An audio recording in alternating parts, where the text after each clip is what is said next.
Good afternoon, everyone. It's my pleasure to welcome you all to World Human Sciences and Management Conference 2021. This is Rudra Narayan Das, Executive Director, Center for Adivasi Research and Development, Odisha. We are very proud to announce that this conference is conducted with Indian Institute of Management Sambalpur, Central University of Odisha Koraput, and Ravenshaw University Cuttack. I welcome our speaker for today, Dr. Nupur Patnaik, and participants across the globe through Facebook and YouTube Live, and who are here to listen to Dr. Nupur. The broad theme of this conference is agnotological context, disciplinary practices of social sciences and policy frames. On behalf of Center for Adivasi Research and Development, I extend my profound gratitude to our patrons, Professor Sanjay Naik, Vice Chancellor, Ravenshaw University, Professor Mahadev Joyster, Director, Indian Institute of Management, Sambalpur, and Professor Sarath Kumar Palita, Vice Chancellor, Central University of Odisha. The convener of this largest virtual conference, eminent Indian historian, Professor Chandi Prasad Nanda, and eminent policy activist, writer, and philanthropist, Mr. Charudat Panigrahi. The main outcome of this conference is to come up with a national and international framework for the education system in future. The crux of this conference will be the use of digital technology such as artificial intelligence, augmented reality, and virtual reality that is being increasingly adopted after the outbreak of COVID pandemic. We hope this conference would help students, faculties, researchers, and all to expand their mental horizon and help the education system to adopt the best. Ladies and gentlemen, the Center for Adivasi Research and Development is a leading research-oriented institution promoting ethnographic, empirical, and evidence-based research for engaging and addressing the challenges that 21st century globe is facing today. The prime agenda of this institution to come up with potential policy solutions for social change while believing in the idea of debate, discussion, and dialogue, and with expertise, experiencing, and education. The institution focuses on marginalized communities and work for their institution focus marginalized community and work for their livelihood to protect their nature, culture, and language identity in particular. In today's symposia, we have with us one of the very dynamic and young scholar of 21st century. She's a sociologist by profession, is none other than Dr. Nupur Patnaik. Dr. Patnaik currently serving as an assistant professor at the Department of Sociology in Central University of Odisha. She is also the co-convener of RC04, Migration and Diaspora, Indian Sociological Society. Dr. Nupur is a specialist on gender, rural development, migration, diaspora, sociological theory. Dr. Patnaik's research interest area is tribe, political sociology, environment and society, also climatology, culture, and research methodology. She has published many articles of national, international repute. She is a member of Indian Sociological Society and also a member of Indian Association for Women Studies. In today's discussion, Dr. Nupur will throw light on migration, pandemic, and social well-being. So now, without taking much time, I would like to invite Dr. Nupur to initiate her talk. Over to you, Dr. Nupur. Very good afternoon. Thank you, Dr. Rudra, for your kind introduction. I think it was really knowing a lot of things that I don't know I deserve that introduction or not. I have been working with a lot of things, a lot of social issues. And thank you so much, Rudra. And first of all, I would like to thank the patrons of this World Human Sciences and Management Conference.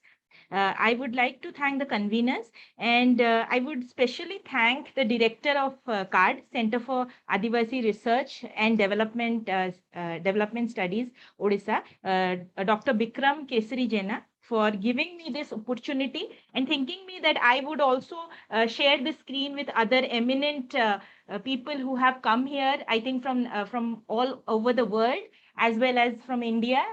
Very eminent personalities have been sitting here and deliberating. So I'm really thankful for giving me this opportunity. Now, I would also thank all the students, all the participants who have come and shown interest in listening to this topic, migration, pandemic, and social well-being. So, before saying about the topic, I think this is a very important thing.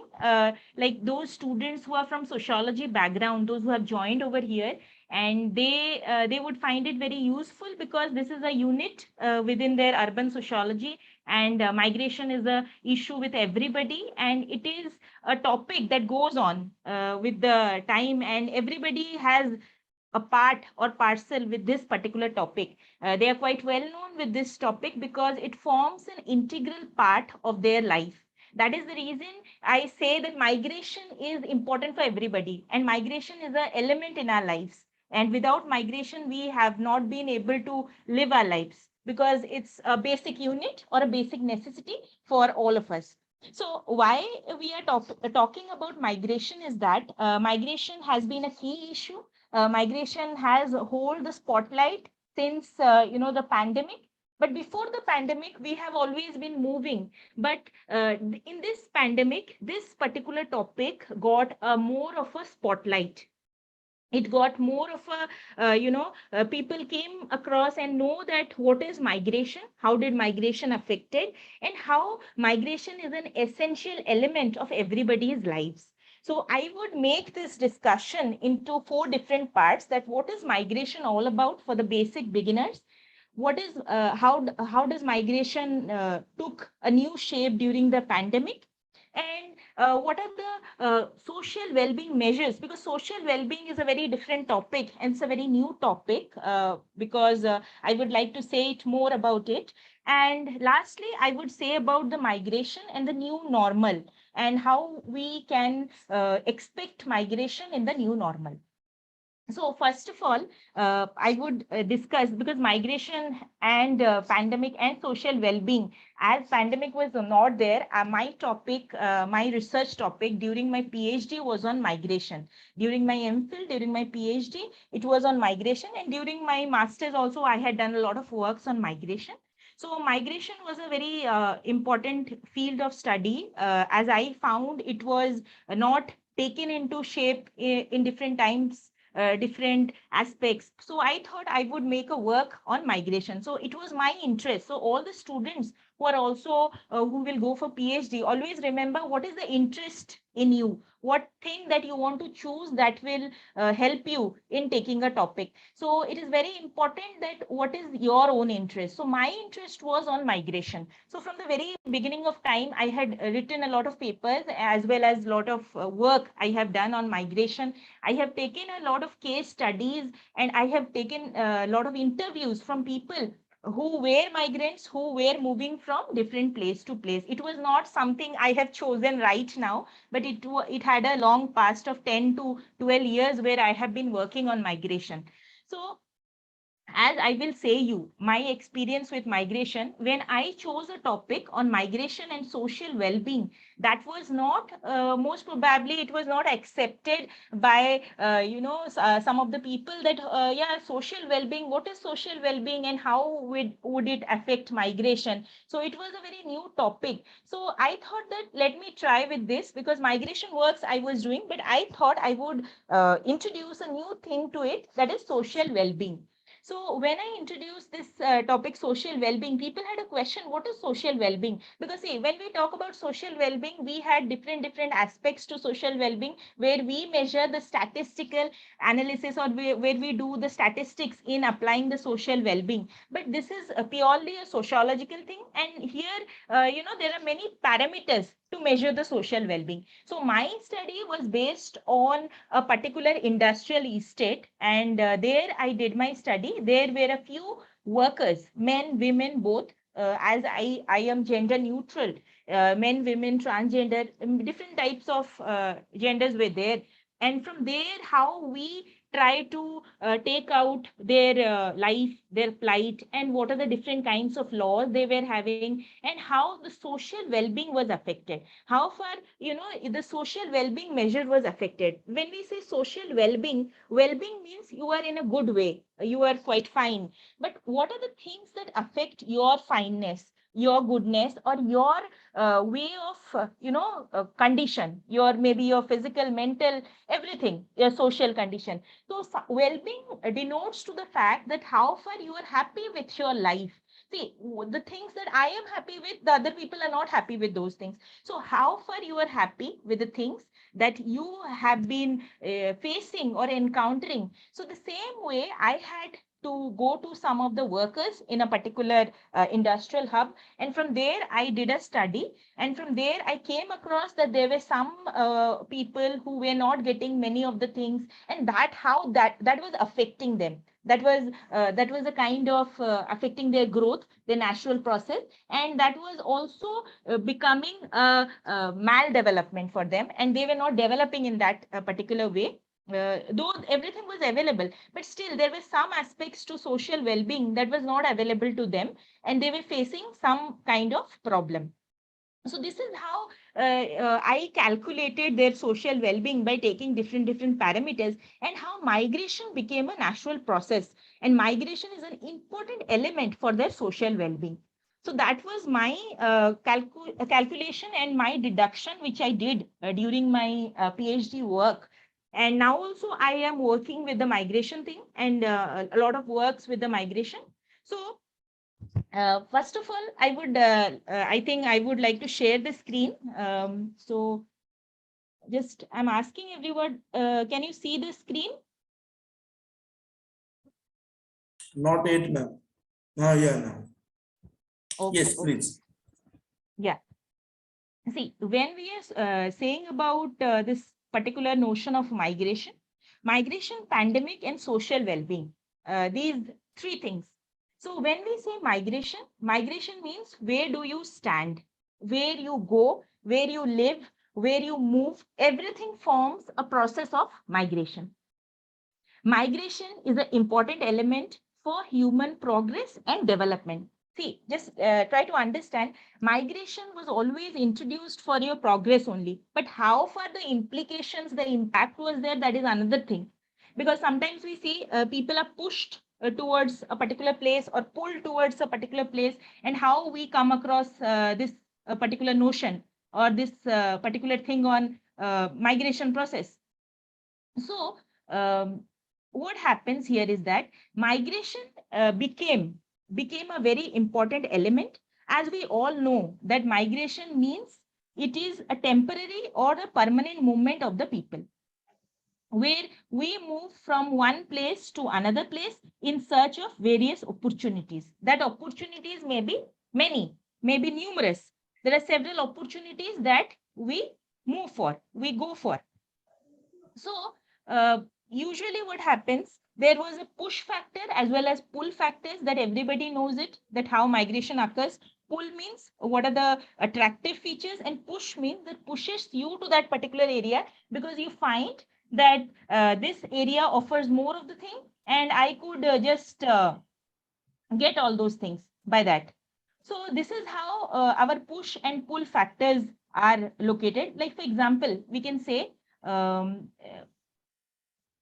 see, like we could say, for example, you live in a rural area, and in an urban area, you come across a lot of things that you see, a good lifestyle, a good environment, and a lot of achievements or activities. There are a lot of life chances that you have. So you feel that I will stay in this particular place because it has got a lot of features within it. So that pulls you. And push means in your place, in your country of origin, your place of origin where you are staying, maybe it be a rural area, where you find that these things the things over there are not good enough. You don't like those things. That is the reason what you do, you try to move away from that particular area. So it pushes you from that particular area to leave the place and go and settle in another place. So that is the reason we associate these two terms with migration, push and pull factors. So usually what happens when you are pushed, means from your rural area, and pulled from the urban area, it is you are attracted. So what you go and stay there because you find a lot of opportunities, and in your place of origin you don't find those opportunities. So that is the reason you make a move, you make a shift. So in this context, I would like to say is that migration, there are several notions, or there are several concepts that can determine that what is migration is all about. There are two terms that I usually always say. There's a term called immigrate, EMIGRATE, and immigrate, IMMIGRAT. So immigrate and immigrate, there are two terms. When we say E means immigration, EMIGRATION. So immigration and immigration, IMMIGRATION. So when we say these terms, immigration means when you are leaving your country, you are leaving your country or leaving your place and settling in another place. So you are making an exit. That is called immigration. And when we say immigration, IMMIGRATION, so we say is that when you are making a entry into one country, you are moving to one country. Okay, so this is the major difference. Usually people find difficulties within this immigration and immigration, E and I. So it is usually a form of migration, and we usually have immigration office, immigration office. There are many terms that are associated with these things. So it is very essential to understand that why these terms have been used and why it is necessary.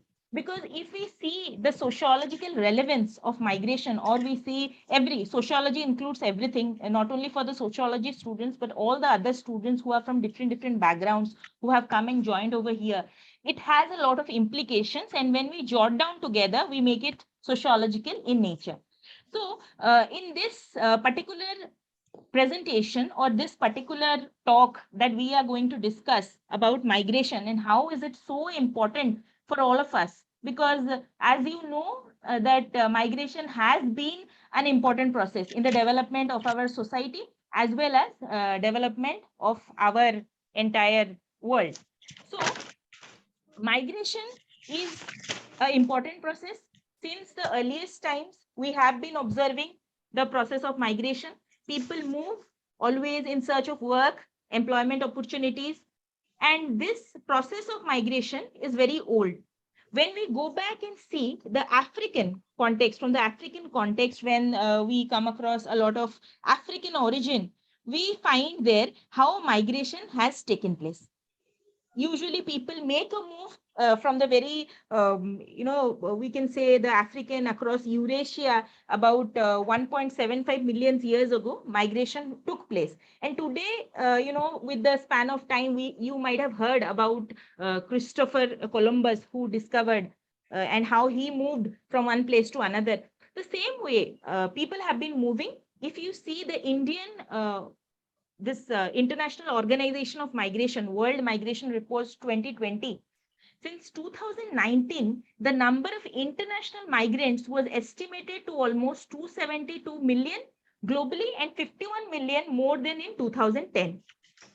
So this was a kind of statistics that we have observed due to this ongoing pandemic. But I could always say you, or I could always say this thing to all of you, that migration is a process that continues. It has started when we move, when we as human beings move from one place to another. Migration has always come into existence, and migration is a culture within us, because we always move. We are in the process of mobility to earn our livelihood, to earn our living. We are always in the process of mobility. So there have been various statistics on migration, that how migration has occurred and how migrant people have been migrating. There are worldwide statistics. There have been refugees, asylum seekers. There have been people, I think you might have heard about the Rohingyas or other kind of people who have been a migrant migrant population. So who is actually a migrant, and how do you determine a migrant? To which person you say a migrant? So a migrant is basically a person who is moving or has moved across an international border or within a state away from his or her habitual place of residence. So it is usually said a migrant can be a voluntary, a migrant can be a involuntary. You migrate according to your own wish, or you don't migrate. Okay, it is actually, this is the way how it happens. Sometimes you're pushed to migrate. For example, you see in your own place, there are less of opportunities, or you see there is a famine, there is a disaster, there is a war. So what do? You usually move from that particular place and you settle in another place. So that is the reason, that is how we migrate, because it is sometimes voluntary or involuntary. But I always say that migration is a process that has been always used for progress. It will lead to, the repercussions will lead to anything, that is another thing, but it has been always used for a progressive way. See, as we see, I will talk about this in the later part, that how migration has been a important element. So let me just discuss some of the statistics, that is the global statistics on international migration, where around 272 million people, and where female migrants constituted 48% of international migrants. And we can see the global migration data portal, where you can come across a lot of aspects, a lot of things on migration, and how migration process have been going on, moving on, and changing, how people have been a part and parcel of that. So just coming to this migration, where we discussed about men and women, usually what was the thing over there? In the first half, it was always believed a man migrates, a man will migrate, and with that a woman migrates. It is because of marriage, woman migrates, but very less literature has spoken about women migration. But today we got a trend where there is a feminization of migration, where females are also migrating a lot with the span of time. They have been migrating, and they have been, uh, you know, uh, constituting an important element, because it is not always a male migration, where earlier it was there that males will migrate and females will accompany them. But today, what has happened? There is a gender neutrality, I could say. But in consideration with social well-being, there may be certain inequalities. But in migration process, we see women are also migrants, and women form an important place in the migration process. So, as far this particular data on migration is considered, when we come to India, India has around 40 million internal migrant workers, with a majority being located in the informal sector, a sector which is characterized by a lack of legal regulation and structural precocity.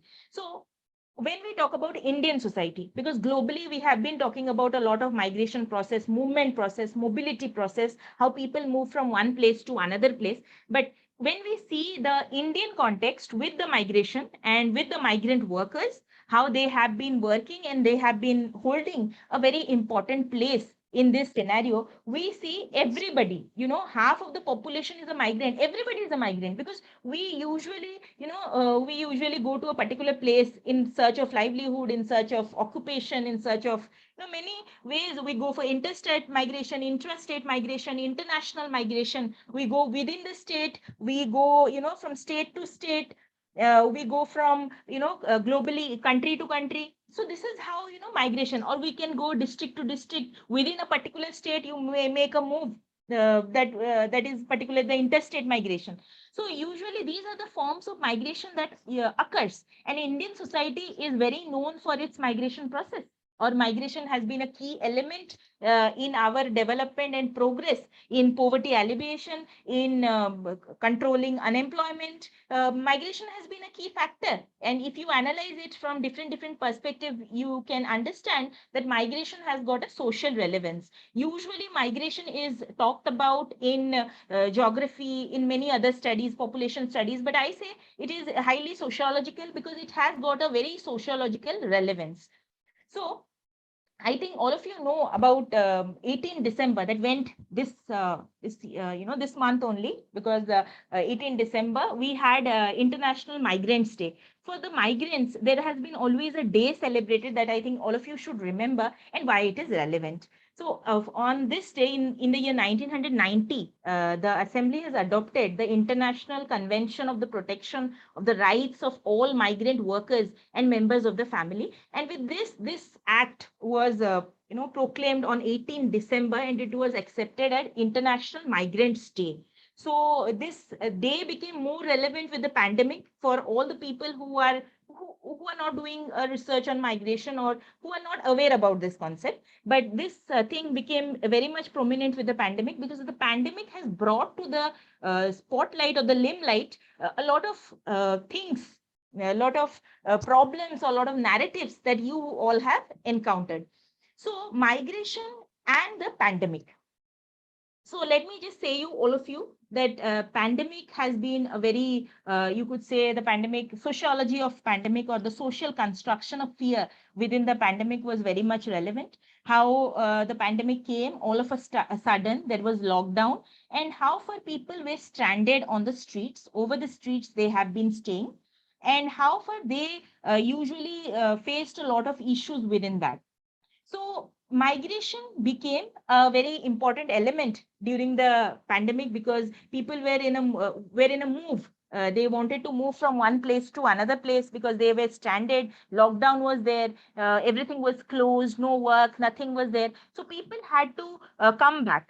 People had to come back to their own origin, their destination, or maybe to their place. They made a reverse migration that became very much prominent during these times of pandemic.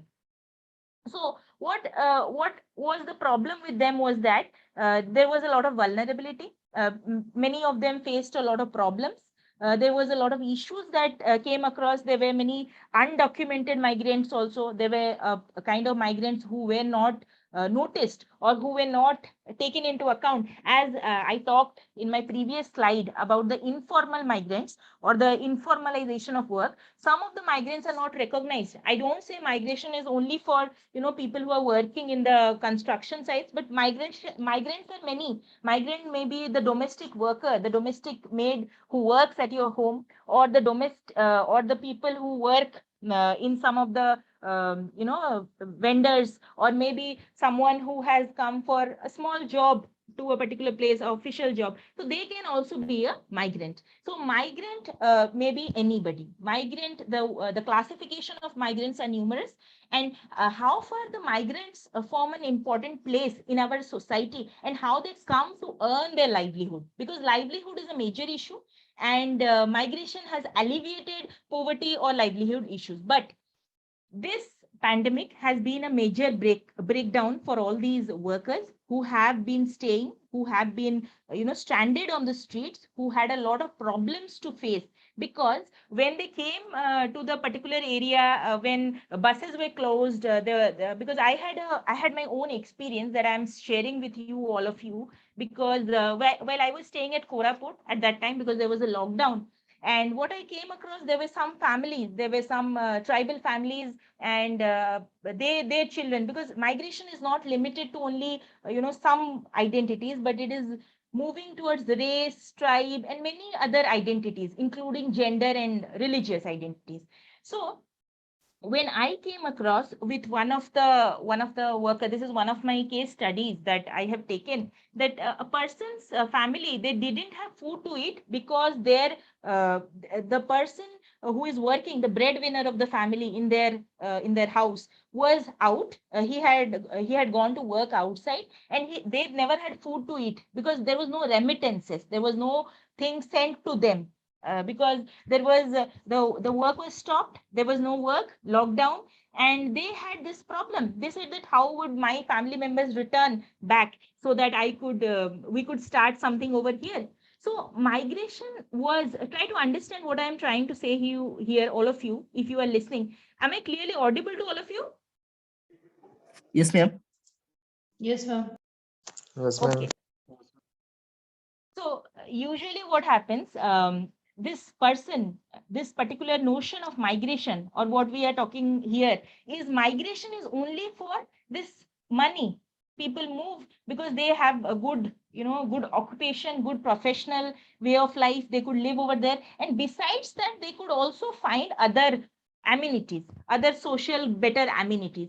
So here I would like to say you is that migration has always been a determinant for development. But some when the pandemic happens, when we had a reverse migration, so reverse migration is also a migration because people are moving, as we have talked about immigration and immigration.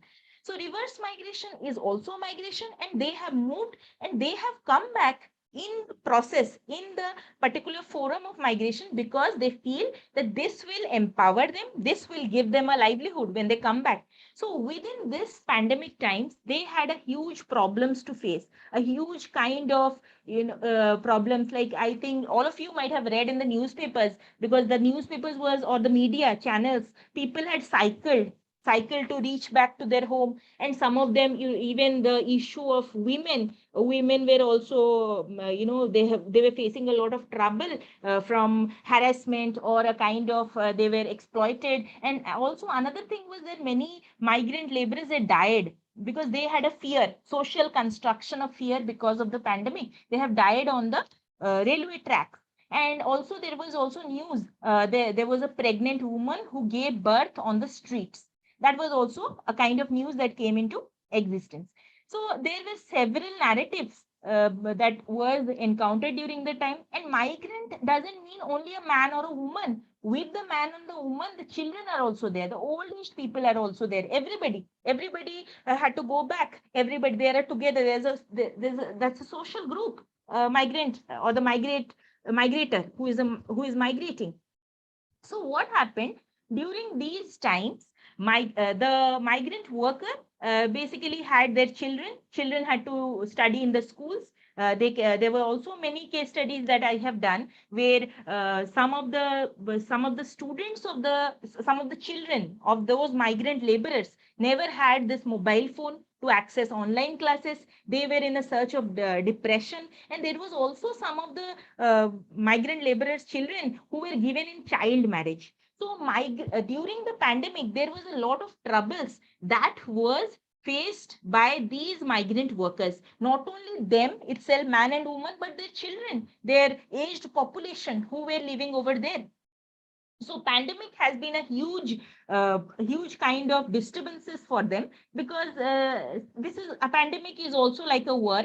Pandemic is also like a famine. Pandemic is not so new to the world of migration, because migration happened. If you see the past, there were many wars, there were many revolutions, there were many problems that was taking place in the past, and that was the reason from the African to the Indian civilization. For example, you see one of the very important example is the partition of India.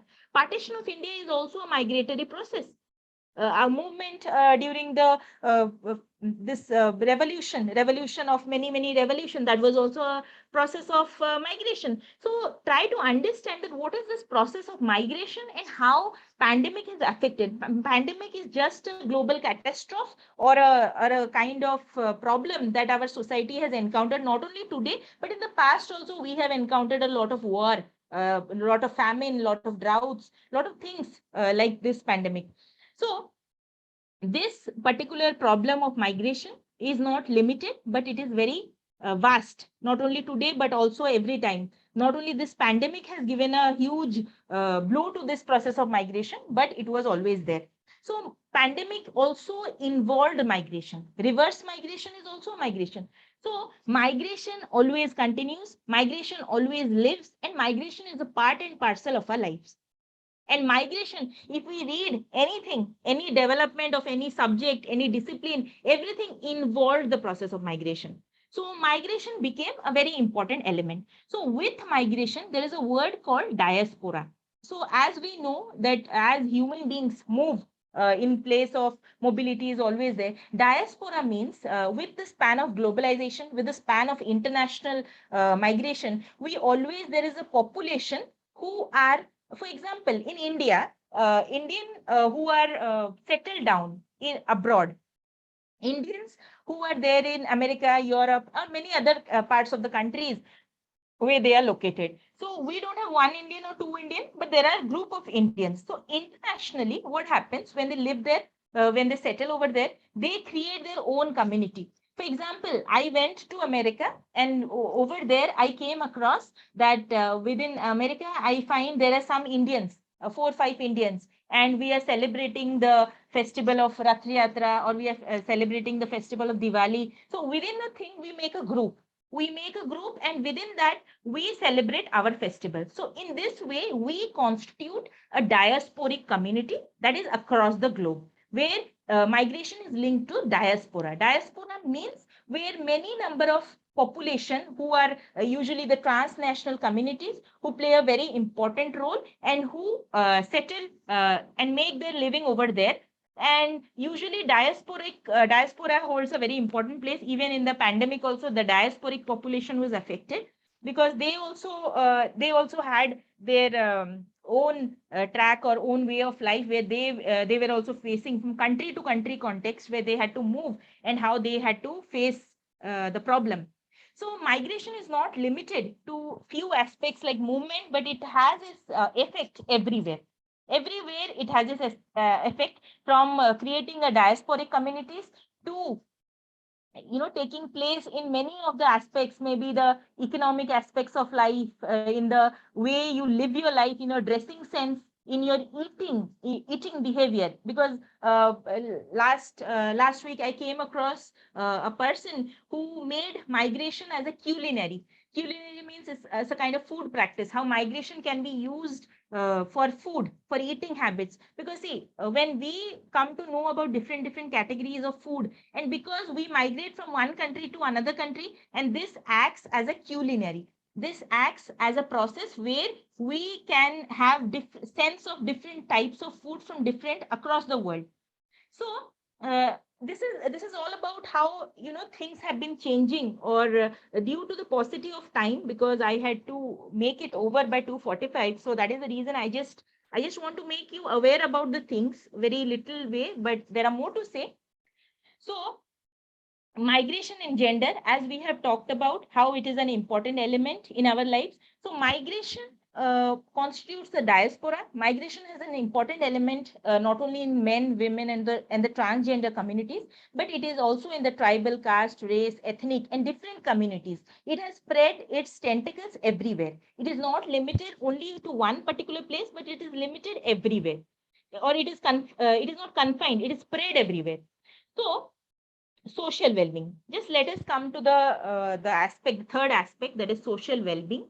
Well-being is a very important concept. As we talked about, well-being involves your happiness, your joy, your contentment, how far you are happy, how far you are able to make meaningful social relationships, social connections. That is what is well-being.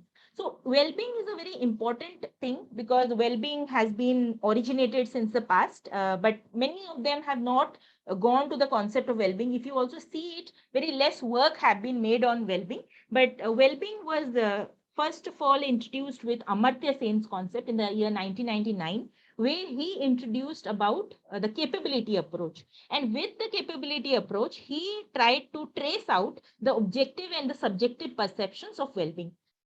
So there was a approach by Amartya Sen about the people's capabilities, that people have a potentiality to do. See, I don't say, as I this capability approach is very new, but I would take some time to explain this thing. Capability means a person has got their own potentiality. Maybe the person may belong to a very rich background, maybe poor background, or maybe a person is not is disabled, or a person is not able to do anything. Then also a person is capable. As Amartya Sen says, that everybody has their own potentiality, and how far you take out of that potentiality, that is important. So everybody has the capability to do everything. It doesn't depend on who a person belongs to this particular place or that particular place, but everybody is capable. So with this capability approach, he talked about the well-being. So now see, when we talk about a migrant laborer has all the right to make their children to go to certain heights, or make themselves earn money, and can do everything whatever a rich person is also doing. It is not, see, today we live in a world where everything you can afford if you have that capability, as this particular notion comes into existence. So social well-being becomes, see, you need something, you have an interest in achieving this thing, and if you don't get that thing, your well-being is affected. That is what social well-being means. It's physical, mental, economic, and overall your psychological, every well-being, your cultural well-being, everything forms the social well-being. So what happens here is that when a person doesn't get whatever they want, their well-being is affected. So in this process of capability approach, where Amartya Sen wrote a book called Commodities and Capabilities in the year 1985, where he basically focused on this concept. And I have been explaining you from this particular concept of social well-being and migration. I have been relating this thing with migration. So migration being a very universal phenomenon, it is not a local phenomenon, but a universal phenomenon.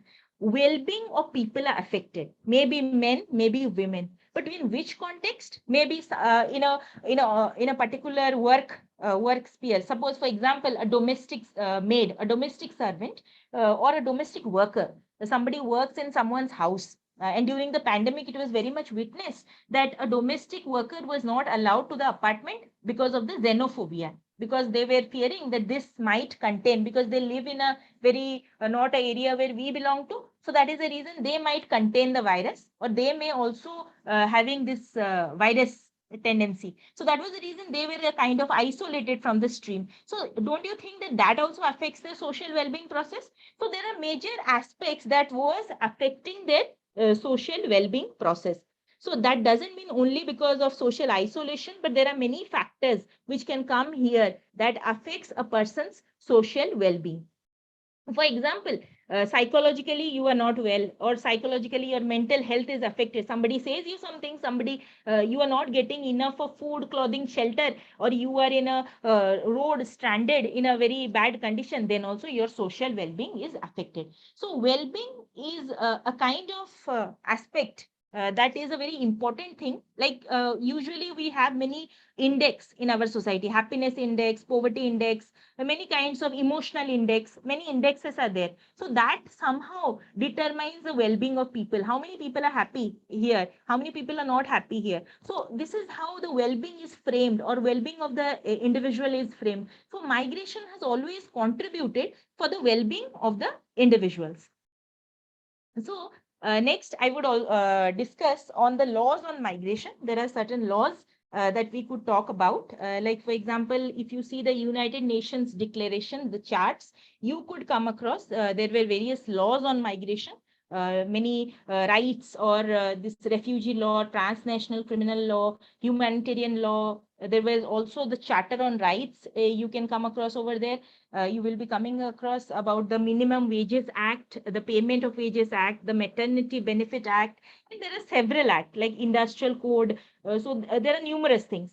And Interstate Migrant Workmen 1979 Act, where migrants are provided. Usually, see, when I talk about the act or the rights, in Indian context, we have a lot of rights. The preamble, the fundamental rights, the directive principles of state policy, the article 14, 15, 16, many articles are there, and that have been always promoting the rights of the workers. And the workers are who? The migrant laborers who come from different places. So there have been always rights for them, always a kind of laws for them, for their benefit, for their welfare. Every law goes for their well-being only, for their betterment only.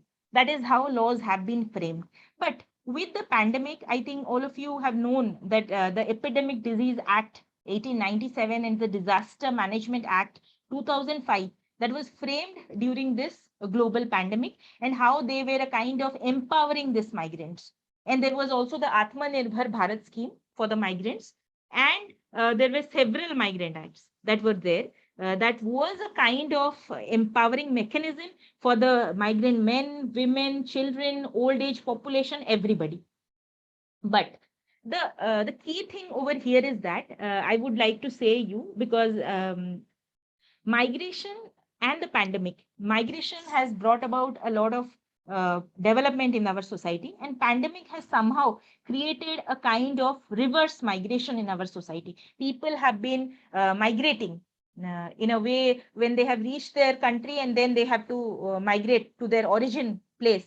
So I would like to say you over here is that the social well-being was marginalized. Social well-being was compromised during these times, during these phases, because laws are always beneficial. But how far people take out, because everybody is aware about the things, but how far people are sensitized about the things, how far you are knowing about everything, that is very important, and how far you take advantage of that thing, that is very important. So there are certain missing gaps that needs to be finalized in the last, you can say, in the new creation of the new world order, where we could bring about kind of changes in our society, or we can bring about development of our society. That is what is needed, the last order, or the new normal. The new normal, I would always say, that will always look at the aspects of the life of the people, of the migrant people, who were not known earlier. The issues of the migration was not known, but during the pandemic that became more and more prominent, and we had a lot of laws that was determined, and people, there were a lot of migration studies also that came into existence in the time. So I would always say that the research in migration should always be improved, and how to see that the post pandemic would be a great thing for the migrant people, where we could create a better and a new normal for all of them. So thank you, everyone. Thank you so much, Dr. Nupu, for the wonderful and thought-provoking deliberation on your said topic. Now, I would like to invite Shubham Das to carry forward the session. Over to you, Shubham Das. Yes, thank you. Thank you, madam, for a very wonderful discussion on the topic migration, pandemic, and social well-being. You have very nicely, conceptualized the concept of migration and the pull or push factor behind it. Sometimes opportunity or disaster promotes the migration, as you have said. You have also explained the necessity and the relevance of migration process, which is now has turned a part and parcel of life. You also throw light how the gender plays a vital role in migration, and migration for development, how it is necessary.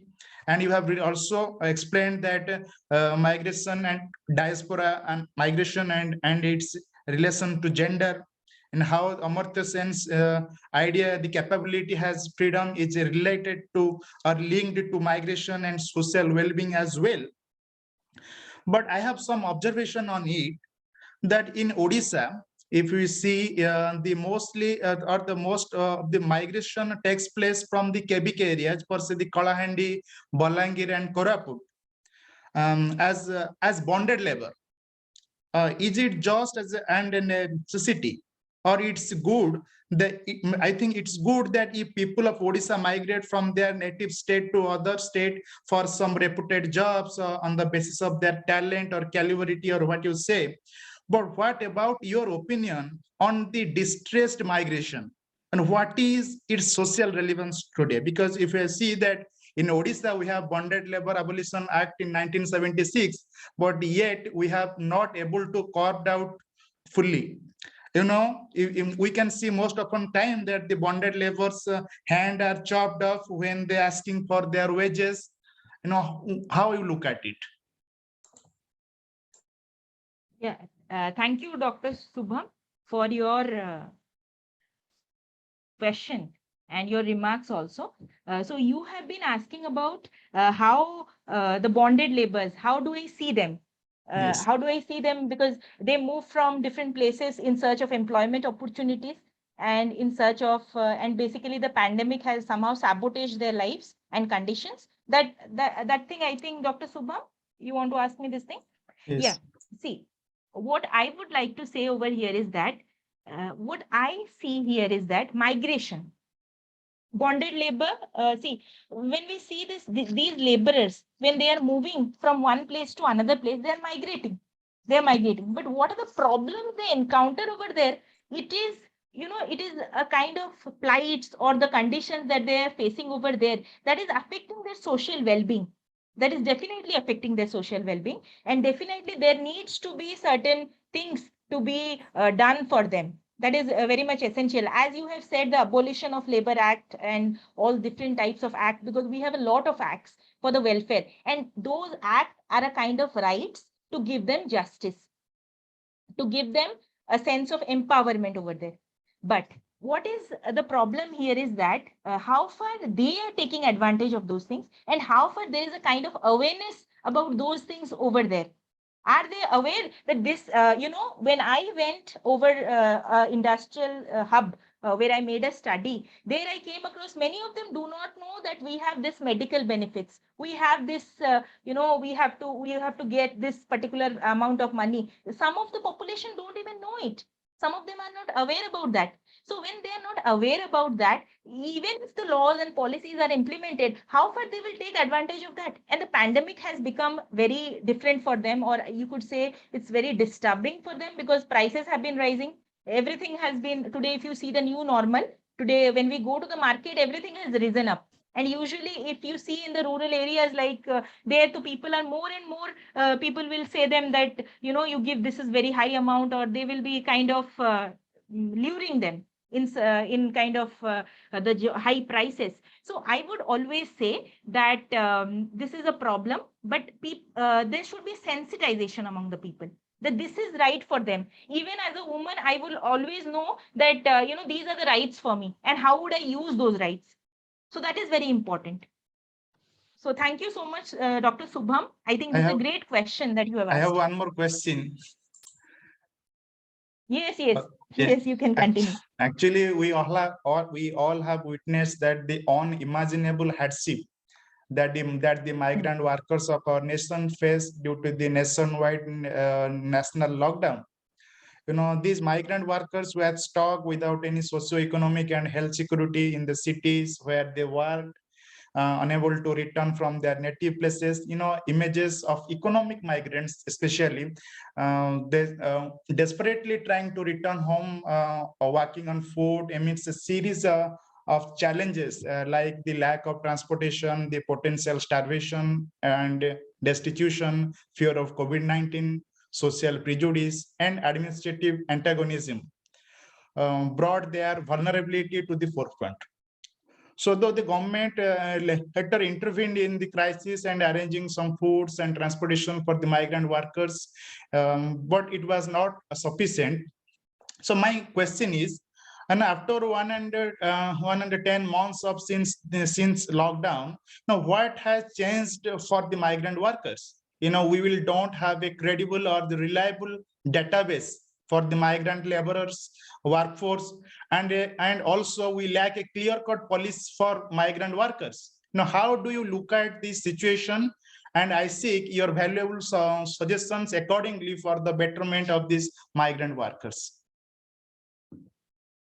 Yeah, okay. So thank you so much, Dr. Subham. So I think this question is very relevant and very important. See, first of all, I am a researcher, and I have been working with this thing since long. But as you have said that how do I look, and I'm not a policymaker, and I am not a person who is going to do it.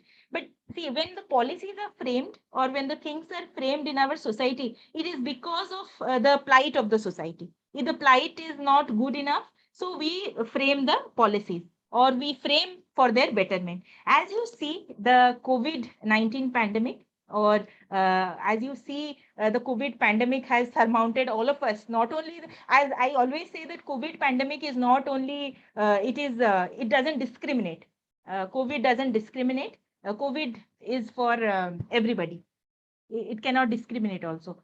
So migrant workers being a very important, for our nations, for the development of our nations, it is very much necessary that the migrant workers should be empowered. The COVID pandemic has brought about a kind of, awareness, or I could say sensitization among all the people here, that, migration is such an important issue in our lives, or migration is a very important element in our society. Today, as you see, there are many policies, many programs, starting from Atmanirbhar Bharat in India.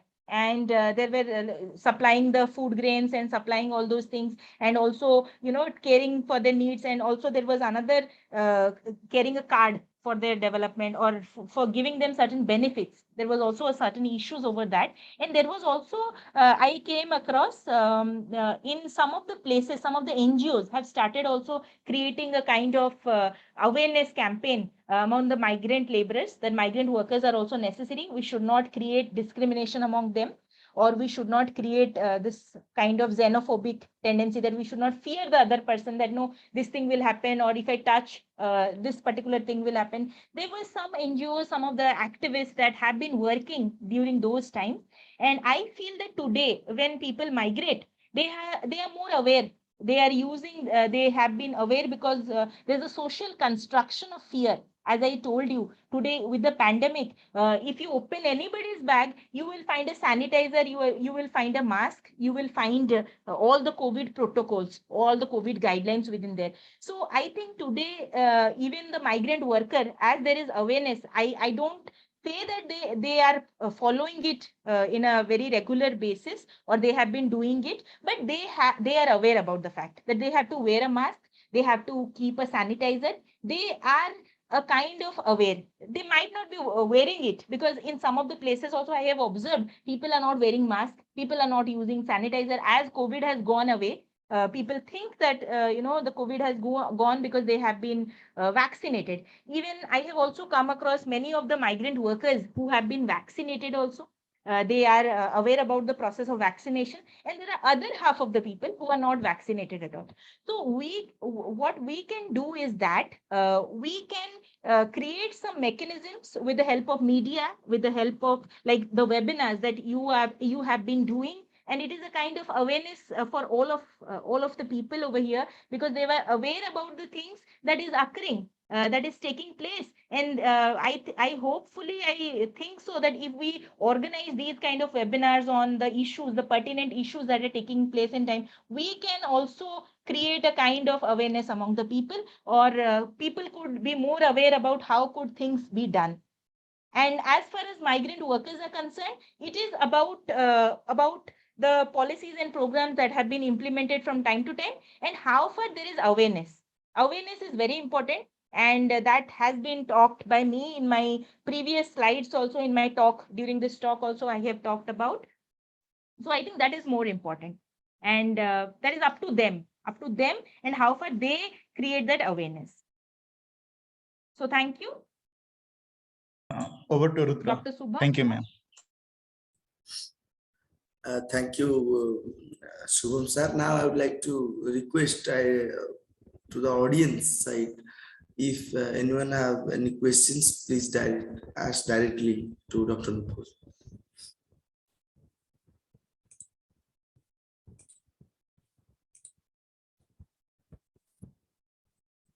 Someone is interested to ask something?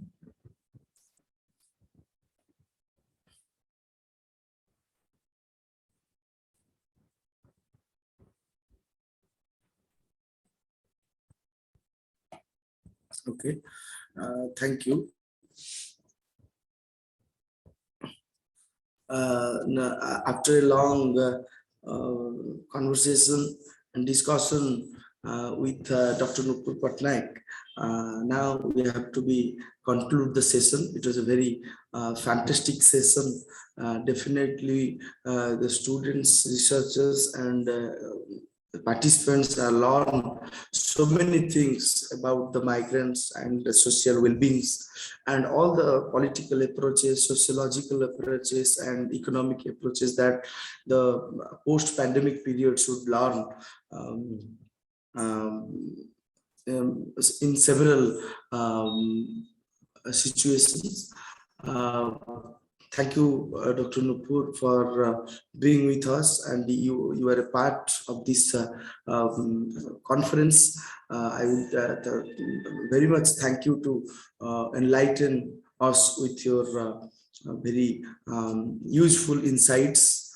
Thank you, ma'am. Now I would like to thank our patrons, Dr. Sanjay Naik, Vice Chancellor Ravenshaw, Dr. Mahadev Jaiswal, respected Director, Indian Institute of Management, Dr. Sarath Kumar Palita, Vice Chancellor, Central University of Odisha, Dr. Vikram Keswari Jena, Director CARD, the conveners, Dr. Charlie Prasad Nanda and Dr. Charudat Panigrahi, and our team members, all who have consistently support us for the World Human Sciences and Management Conference, our participants, students, and all our well-wishers. Thank you so much for joining us. And it was a pride and privilege to host Dr. Nupur. Thank you. The meeting is concluded now. Thank you.